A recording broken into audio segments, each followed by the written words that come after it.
Hello， 大家好，我係 Kenny。今條片嘅主題呢就比較特別，就係帶大家同我一齊返工啦。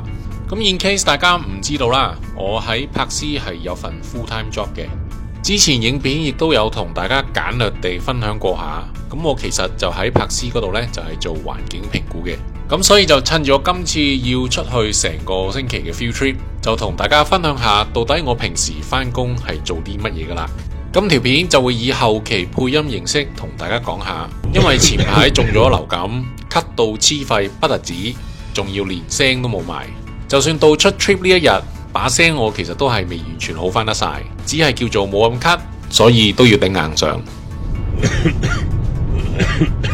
今次因為行程非常緊湊嘅原因，所以就罕有地禮拜日就要開始開工啦。咁而家就出緊 City， 因為要 meet up 埋嚟自 Melbourne 嘅同事，所以大隊就約埋喺 City 集合，等齊人呢就開始出發啦。今次出發去嘅地方就叫 Meekatharra， 由柏斯沿住 Great Northern Highway 向東北往內陸揸8個鐘頭車左右。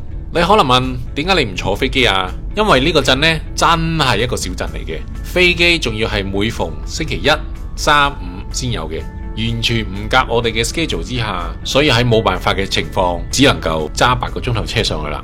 講翻呢條 Great Northern Highway 先，因為佢呢條公路中間貫穿咗好多唔同嘅 mining 小鎮，所以沿途你係會見到好多大貨車運礦、運大型器材咁樣嘅，好似呢兩部大貨車咁樣運啲嘢大嚿到呢係完全霸晒2條行車線嘅，所以我哋呢啲咁嘅細車都要停喺路邊俾佢哋過咗先。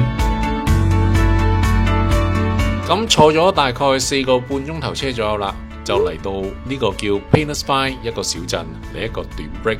雖然話係一個小鎮，但係其實周圍乜都冇嘅，淨係得一間 row house 俾你入下油買下嘢食。同我之前去 Exmouth road trip 沿住個海揸呢係有一個好大嘅對比嘅。咁呢啲呢就係 typical 嘅西澳內陸，極度荒蕪啦。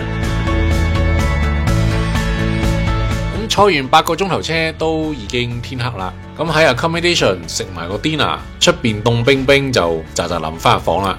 上到 North 你就真係唔好 expect 啲 accommodation 會有幾靚，會有幾豪華咁樣嘅，但求乾淨同埋企理就算啦。你可以睇到呢間房設施係極度簡陋，連一張台都冇嘅。食完飯都係大概夜晚8點零左右，咁早呢都唔會瞓得着噶啦。就算玩手機呢都唔玩得咁耐，所以就開個燙衫板嚟做下台，開部電腦剪下片，上下字幕咁樣啦。咁剪咗個幾鐘頭片呢，就去沖涼啦。而家剪完片，咁啊，大家可以聽到我把聲，其實我都唔係100% 好翻晒，依家把聲都係沉沉地咁樣嘅。咁而家剪完片，沖完涼呢，咁就完咗今日嘅一日啦。咁今日最主要呢，都係坐車為主，就上嚟呢個 Meekatharra 呢個鎮仔咁樣嘅。咁好啦，我哋早唞，我哋聽日再見啦，我哋。第二日朝頭早就輪到我嘅重頭戲啦，見我着得四四正正就知啦。今次上嚟 Meekatharra 主要嘅目的，其實就係要同啲政府有關人員嚟一個 site visit。喺我哋西澳呢度，如果你要發展一個新嘅地方，無論你係基建又好，礦場又好，做完一輪嘅 baseline study 之後呢，你就要寫一份 proposal 俾我哋嘅西澳環境局，咁我哋就簡稱為 EPA。雖然佢哋係政府部門，但係呢就獨立咗出嚟嘅，佢哋嘅運作係唔受其他政府部門嘅干擾，專係評核唔同公司交入去嘅 proposal， 視乎嗰個 proposal 對環境嘅影響，然後決定到底批唔批你呢個 project 咁樣啦。佢哋嘅評核標準不介乎地形啦、植物、動物、水資源、空氣質素、溫室氣體排放等等等等。如果你個 project 對環境有重大影響嘅，又或者環境因素比較複雜， EPA 呢就會介入做批核嘅。當 EPA 決定咗插隻手埋嚟去做批核啦，喺佢哋評估期間呢，其他政府部門係唔可以插手嘅，所以 EPA 就算係政府所有環境部門之中嘅大佬。咁而評估需要嘅時間呢，往往都係幾個月、甚至乎係超過1年嘅時間。咁嚟到呢度啦，唔知大家見唔見到啲石頭係非常之黑呢？同之前經過嘅地方好唔同，因為石頭入面有非常豐富嘅礦物成分，煉成之後賣出去呢就發大錢噶啦。基於保密嘅原因，大家就唔好問我呢啲係咩礦啦，我係唔會答你嘅。加上而家係冬天，亦都係澳洲嘅雨季，一條原本係乾涸咗嘅河流，似乎而家都滿滿地咁樣啦。環評嘅其中一項環節就係要睇下呢啲季節性嘅變化。例如一啲儲存化學物質嘅設施，你就唔可以擺近條河度啦，因為每逢落雨有水浸嘅話呢，化學物質呢就有機會就流入條河嗰度，咁你就會污染咗呢條河噶啦。咁經過咗成日，去咗好幾個唔同嘅點啦，似乎各方面都好滿意今次嘅 site visit， 咁就拉大隊收工啦。就係咁樣，我喺 Meekifara 嘅行程就完結啦。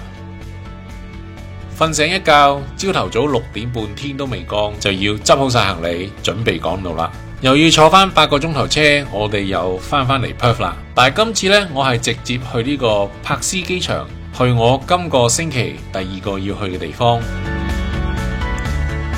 今次坐飛機呢，就係去西澳東邊嘅一個鎮 Kalgoorlie， 由 Perth 飛去 Kalgoorlie 呢，都係1個鐘頭嘅啫。通常去呢啲咁嘅 regional airport 呢，飛機呢都唔好 expect 會有幾大架俾你嘅，就唔會有什麼嗰啲咩登機橋啊俾你行嘅，就要自己行埋去呢啲飛機隔離嗰度上機啦。好快1個鐘頭，又由天光坐到天黑，就嚟到 Kalgoorlie 機場啦。機場係非常之簡陋，呢啲咁嘅 regional airport 亦都唔好 expect佢會有幾大啦。落咗機行落去跑道嘅範圍，一入室內就係攞行李嘅地方啦。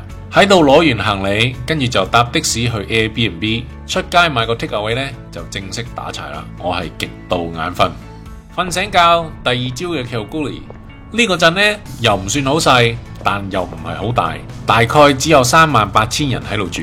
咁呢個鎮最出名係咩呢？就係呢個露天礦場 Super Pit 啦。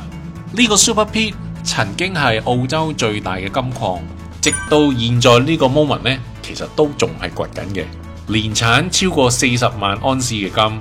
咁你試諗下啦，呢度1年可以賺到你幾多錢啊？有機會都等我參觀下先，因為今次都係我第一次嚟 Kalgoorlie 嘅。But anyway， 今次我嚟 Kalgoorlie 呢，其實係要參加一個1連3日嘅 conference， 算係西澳入邊幾大型嘅 conference 嚟嘅。因為佢會聚集西澳好多唔同嘅專業人士，可以嚟自礦公司啦、政府人員啦，或者 consultants 咁樣嘅，就去分享下礦場環境管理嘅一啲嘅 topic。咦，離遠見到我個同事喎，等我追上去先。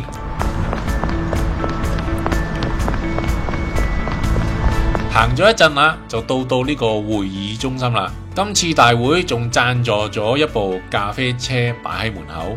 秉承澳洲人嘅習慣，朝頭早無論點都要兌翻杯咖啡先。但係見咁多人，我就先唔排住入咗去個會場睇下咩料先。入到去你就會見到啲公司喺度擺下檔口，順便宣傳下自己，拉下生意咁樣啦。咁入到去就開始聽人開 talk 啦。今年其中一個好重要嘅話題啦，就係圍繞住 remote sensing 啦。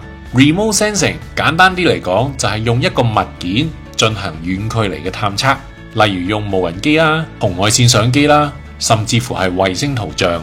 咁呢啲技術呢，就可以用喺譬如礦場完晒之後啦嘅重建工作啦、地形監察啦，又或者植物監察咁樣嘅。咁我喺以前讀 U 嗰陣啦，都有玩過呢類嘅 3D modeling。咁其實呢樣嘢呢，係非常之有趣，亦都可以玩得好深入嘅。但係從現場見到好多唔同嘅 presentation 啦，好多唔同公司似乎都好積極應用呢種技術喺環境管理嗰方面。但係咁樣密集式咁樣聽人講 talk 呢，其實都幾眼瞓嘅，聽得耐嘅。咁大會呢，就喺第2晚就租咗一個大 hall， 就搞呢個 dinner event。現場呢都幾熱鬧嘅 ，total 大概200至300人左右啦。但係最熱鬧同埋我覺得比較搞笑嘅一個活動呢，就係喺會場某一個角落地下就俾人畫咗個圓圈，跟住大會呢，就喺入場嗰陣呢，就會派啲假錢俾你。其實應該咁樣講，我哋入場都要捐20蚊俾澳洲皇家飛行醫生服務隊。咁所以其實呢堆假設呢，其實我哋係用20蚊捐錢嗰度呢就買翻嚟嘅。跟住呢，中間就會有個叫所謂嘅 dealer 啦，就會求其揾個人喺中間掉啲 coins 嘅。規矩就係兩邊都要公，或者兩邊都要字，唔可以一正一反。咁你就會喺呢個圓圈範圍外邊呢，求其揾一個人同你賭，就睇下邊個贏啦。